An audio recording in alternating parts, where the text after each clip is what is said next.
तो अभी last lecture में हमने माइक्रो इकोनॉमिक्स के बारे में पढ़ा था. Now we have to do part B which is macro economics. अभी मैंने बोला था कि माइक्रो मतलब स्मॉल, मैक्रो मतलब लार्ज. माइक्रो इकोनॉमिक्स में जो बेसिक चीज़ें आती हैं, डिमांड, सप्लाई, प्रोडक्शन, कॉस्ट, ये सब हम कर चुके हैं. एक ओवरव्यू हमने लिया है.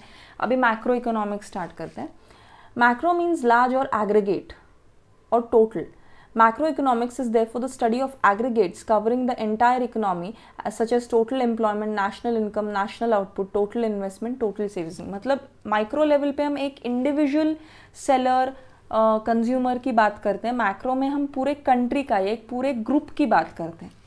Let us take the definition. Kenneth Boulding's definition is macroeconomics deals not with individual quantities as such, but with the aggregates of these quantities.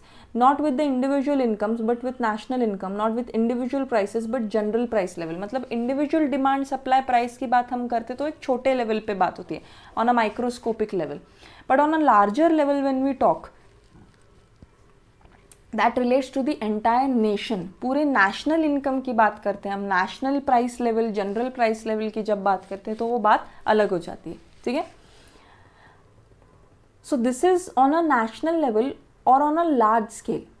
अभी इसमें कंसेप्ट बेसिक आपको क्या क्या पढ़ने होते हैं मैक्रो में. फर्स्ट, नेशनल इनकम मतलब पूरे देश ने कितने गुड्स और सर्विसेज एक साल में प्रोड्यूस किए हैं, उसमें से उसको कितना इनकम आया, ये हम देखते हैं. This reveals the total economic performance of a nation.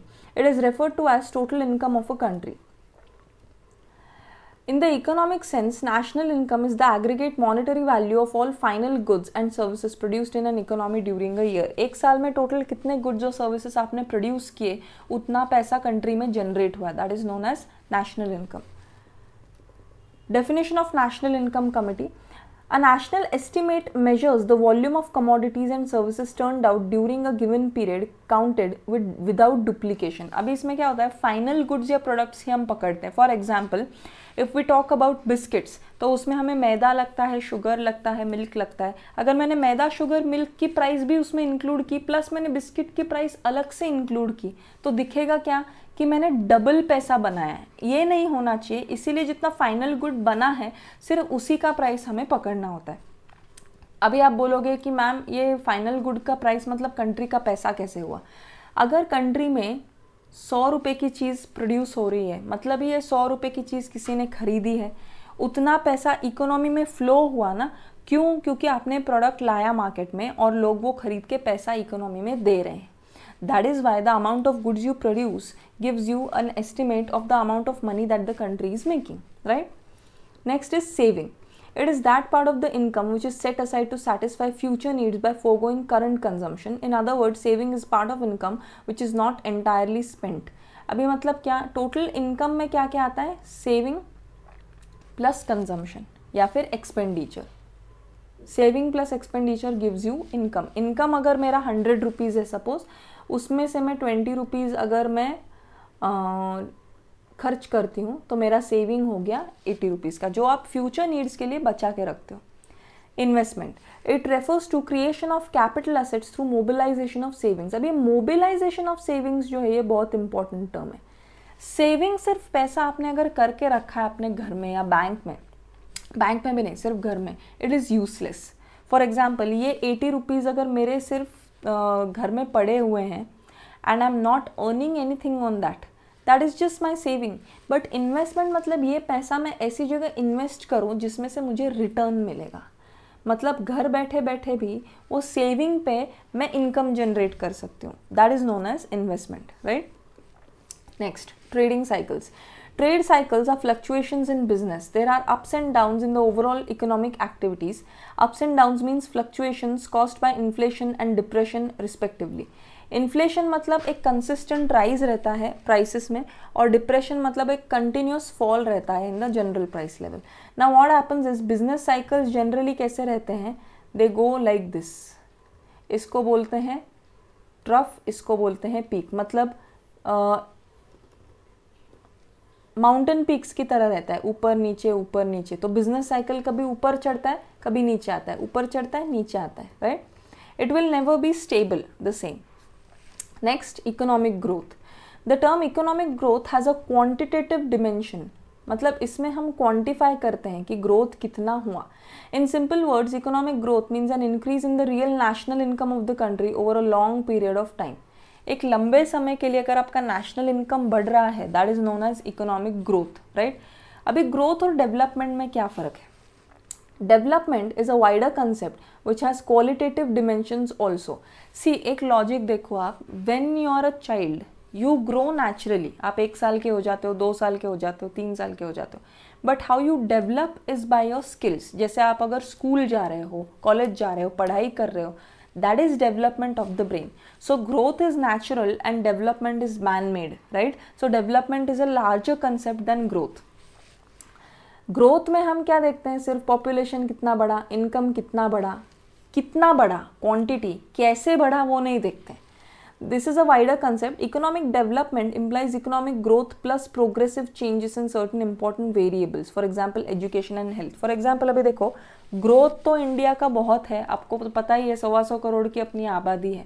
अगर नेशनल इनकम भी बढ़ रहा है, वो भी ठीक है, ग्रो हो रहा है, but is it equally distributed in all the sectors? No, because the poor people still are poor and they are not earning money. तो डेवलपमेंट की जब हम बात करते हैं कि पुअरर सेक्शंस में भी सारे हेल्थ फैसिलिटीज़, एजुकेशन, फूड, ये सब जा रहा है या नहीं अच्छे से, अगर वो नहीं हो रहा है तो आपकी डेवलपमेंट नहीं हो रही है, आप सिर्फ ग्रो हो रहे हो, right. So that is the difference between economic growth and development. अभी ये जो सारे टर्म्स हैं, ये देखो, ये सारे अभी हम क्लासीफाई कर सकते हैं वेदर ये मैक्रो इकोनॉमिक्स में आता है, माइक्रो इकोनॉमिक्स में। देखो, ग्लोबल पॉवर्टी मतलब ये ग्लोबल लेवल पे है, लार्जर लेवल पे, so this will be macro. Price of a commodity will be micro, because एक सिंगल कमोडिटी की बात कर रहे हैं। Balance of payments is something related to foreign exchange, जो आपको अभी नहीं समझ में आएगा, it is macro. Profits of a firm, एक फर्म का प्रॉफिट की बात कर रहे हैं, micro. National income will again be macro, right. तो अभी यहाँ पे इकोनॉमिक ग्रोथ और डेवलपमेंट के बीच के डिफरेंसेस दिए, which is very important. Please write them down in your notebooks. देखो, economic growth means an increase in the real national income of a country, income बढ़ रहा है। Economic development indicates economic growth plus progressive changes, मतलब certain areas में development कैसे हो रहा है for the well being of the people, जैसे education sector, hospitals, electricity, food, nutrition etcetera. Economic growth is a narrow concept और quantitative concept. इसमें सिर्फ क्वांटिटी दिखता है, ये ब्रॉडर है, और इसमें क्वालिटी भी दिखता है। Economic growth is possible without economic development. Grow होने के लिए क्या है, कुछ लगता नहीं है, ग्रोथ होती जाती है because it is natural. But development के लिए growth possible, growth is necessary. Economic development is not possible without economic growth. Economic growth is a unidimensional concept, एक ही कॉन्सेप्ट है। It is a multi dimension, मतलब इसमें there is only one aspect of it, सिर्फ grow करना, बढ़ना। Development में बहुत सारे चीज़ें आ जाती, तो this is multi faceted. Economic growth is spontaneous and reversible. Spontaneous है और वो रिवर्सिबल है। Development is deliberate and irreversible. Growth कम ज़्यादा इनकम में हो सकती है और वो नेचुरल होती है। डेवलपमेंट एक बार करने के बाद आप ऐसा नहीं बोलोगे कि चलो अभी ये बिल्डिंग्स और ये रोड्स बनाए, इसको तोड़ देते हैं, डेवलपमेंट की ज़रूरत नहीं है, right. Economic growth is measured in terms of national income और per capita income. Economic development is measured in terms of productivity, agricultural, industrial, human life, right. तो डेवलपमेंट को हम कितना प्रोडक्टिविटी ह्यूमन लाइफ में आ रहा है उस हिसाब से देखते हैं, और ग्रोथ को सिर्फ national income, per capita income, quantitatively देखते हैं, right. Now we done with the chapter. इसके आप एक्सरसाइजेस बुक में ही सॉल्व कर सकते हो, the fill in the blanks, then match the following, correlations, right, and please solve all the questions here. The question 3 of every book is very important because इसमें आपको brain teasers देते हैं थोड़े, ये सॉल्व करो आप, and if you have any doubts will solve them in the next lecture. And next lecture में अभी हम चैप्टर 2 स्टार्ट करेंगे, विच इज़ मनी।